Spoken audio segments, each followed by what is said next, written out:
Not only has science created technology that will allow blind people to see, it's done it in two different ways.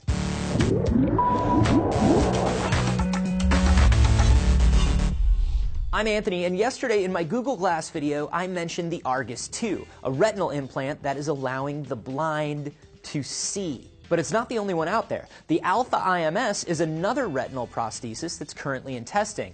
It doesn't sound like they're competitors as much as they're for different kinds of blindness. So the Argus 2 is actually multiple pieces of hardware, not just an implant. 60 electrodes are surgically placed into the retinal tissue of the patient. And then the patient's given a pair of glasses with cameras in them. And the cameras send video to a belt pack that converts that into electrical impulses and then wirelessly transmits the information back into the implant in the eye. The electrodes basically show flashes of light.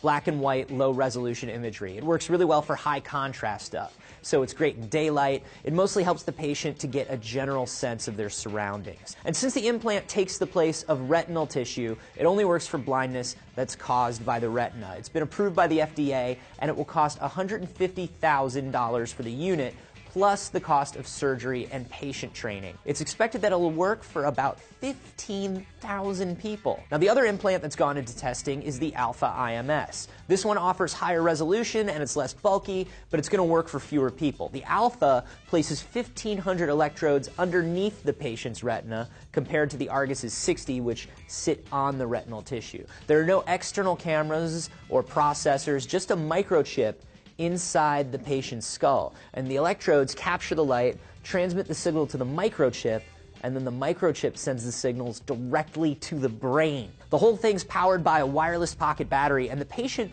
gets a brightness dial installed behind their ear. Can you imagine that? Just kind of like, oh, it's a little bright in here. Oh, there we go. So far, 8 test patients have the Alpha, and they've been able to make out facial expressions and close-up objects. They can see the horizon line and houses in the distance. Now, the Alpha might sound like the better deal, but it's not going to help as many people. It only works for patients who have blindness that's associated with light-detecting parts of the eye. So if any of the vision processing bits of the optical system are damaged, it won't work. The Alpha is still in testing too, while the Argus has already been approved for use. I'm beginning to feel a little bit like a gadget review blog with all this comparison stuff. Oh, this one has 60 electrodes and this one has 15. The real takeaway here is that we are eliminating human blindness. For all of history, we haven't been able to do anything about this, and now we have 2 working solutions for it. And you know what? Those electrodes and chips are just going to get smaller and smaller, and batteries are going to get more and more efficient. Things are going to get less expensive. Where can we be with this in 10 years? Will we have blindness completely eliminated?